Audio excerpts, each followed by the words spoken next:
Olá, hoje nós vamos falar sobre este livraço que é A Guerra dos 100 Anos. Para aqueles que querem entender todo o contexto dessa guerra, desse conflito que durou mais de 100 anos, aqui nós vamos entender perfeitamente tudo o que aconteceu, tá? Só que antes eu quero mostrar o que eu estou lendo no momento, que é este livro aqui, meus amigos, encantador, tá? Do Fernando Jorge, que é As Mãos na Ciência, na História e na Arte. Esse livro é simplesmente um tributo às mãos. Eu estava vendo aqui atrás que uma nota que saiu no jornal O Estado de São Paulo, em 1968, que é o ano do lançamento deste livro. Então, nesse ano eu tinha apenas 4 anos de idade, né? E olha só, meus amigos, ele está na 9ª edição e foi lançado em 2024 novamente, tá? Então, assim que eu terminar, eu vim aqui para a gente falar sobre esse assunto. E tem coisas, assim, muito curiosas aqui dentro, certo? Então, vamos lá. Este livro aqui, como eu disse anteriormente, é apenas para os fortes, tá? É para aqueles que querem entender realmente todo esse conflito que durou mais de 100 anos. O autor coloca aqui entre 1337 e 1453. Isso é questionável de acordo com o historiador, certo? Então vai dar um pouco mais de 100 anos. Então aqui ele começa falando, o primeiro capítulo, origens e natureza do conflito. Então ele vai traçar um quadro geral para nós do porquê que começou, quando que começou, e aí vai no crescendo, né, até chegar a 1453, que foi o último conflito que aconteceu. E o autor fala, né, foi o último conflito, só que eles mesmos, né, os próprios protagonistas, não sabiam que era já o fim desse conflito tão grande, né, que durou mais de 100 anos, né. Então aqui nós vamos ver que naquele tempo, né, século XIV, eram pessoas muito rudes, até mesmo selvagens, e por conta de tantas guerras, para eles era muito normal, né, essa questão da violência, da crueldade, né, ninguém ficava, meu Deus, chocado, né, com toda essa violência. Então, era o normal deles, tá? Aqui nós vamos ver que esses soldados, esses cavaleiros medievais, né, vocês sabem, eu sempre falo que eu adoro, né, um homem de armadura, porque realmente é aquela capa e espada, mas aqui você vê que não é tão romântico assim, né? É romântico naquela parte que das justas, né, e de desfrutar por uma dama, essa parte é romântica, né, e quando eles fazem aos duelos, né, mas quando se fala realmente nesses conflitos, quando entra na parte histórica mesmo, do jogo de interesse, aí realmente a coisa fica bem triste, tá? Então aqui nós vamos ver que o ideal de vida deles é a violência, a guerra, os saques e o estupro. Muito normal, muito corriqueiro para eles isso, tá? E aqui o que fazia com que eles ganhassem muito dinheiro era realmente essa questão do prisioneiro de guerra. Então você tinha um prisioneiro e aí você podia pedir o resgate desse prisioneiro. Então quanto maior, né, a nobreza desse prisioneiro, é claro que mais dinheiro. E o próprio nobre não queria se deixar vender por pouco. Então é claro que às vezes tem uns aqui que faz questão, né, de pedir que se faça um resgate bem alto, porque ele se acha realmente, né, um grande aristocrata, né? Ele não vai querer vender o próprio peixe barato, né? Então é engraçado isso. E aqui o que me chama a atenção, né?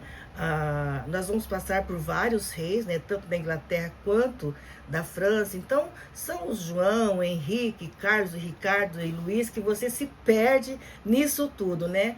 E aí ele vai citar para nós o Shakespeare várias vezes, porque ele escreveu várias biografias, né? Do Ricardo, de Henrique e outros tantos.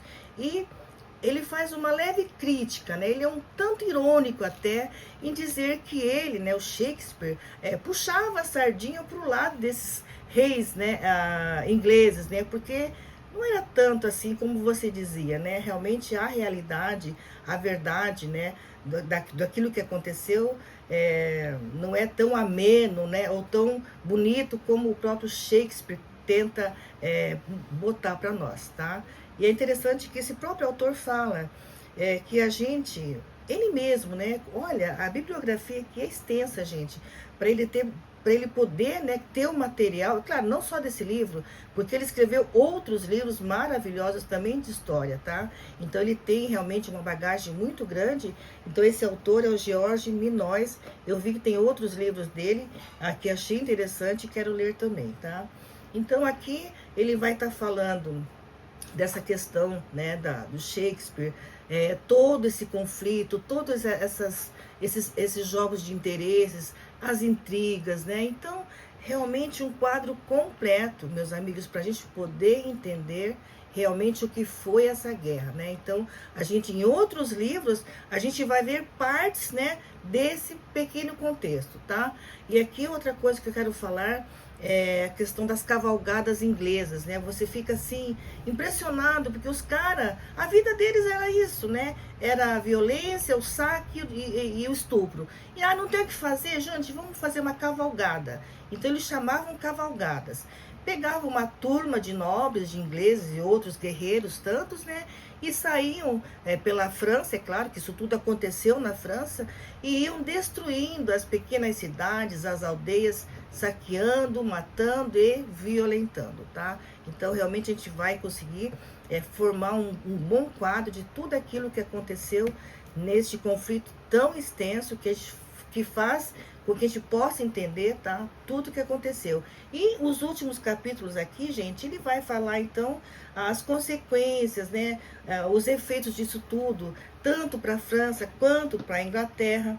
É claro que este livro tem os mapas, né? Vocês sabem que eu sou a louca do mapa, então, sim, tem os mapas aqui falando da movimentação deles, né? De onde eles estiveram, até mesmo das batalhas deles, tá? Tem árvores genealógicas e tem também, então, toda a bibliografia, gente, que é bastante extensa, tá? Então, em 1453, quando acaba esse grande conflito, que eles não sabem que acabou, a França, então, pode, né, retomar sua própria vida, porque a Inglaterra vai deixar eles em paz a partir disso, tá? Por quê? Vai começar, né, a Guerra das Rosas, meus amigos. Esse livro aqui eu já fiz, tá? A resenha para vocês. Veja na minha playlist a Guerra das Rosas, porque é realmente aqui, esse conflito aqui, que vai ser um conflito interno, como é que fala? Territorial? Meu Deus, como é a palavra? De território, mas... É entre eles ali, né? Uhum. Qual é a palavra, Luana? Meu Deus. Guerra civil? Guerra civil, né? É uma guerra civil, tá? Então, ali na própria Inglaterra, vai começar esse grande conflito. E aí os ingleses, entretidos entre eles mesmos, se matando ali, vão deixar os franceses em paz. Então, acabou. Certo, amiguinhos? Então, por hoje é isso aí, tá? Guerra dos 100 anos. Fiquem com Deus e até a próxima.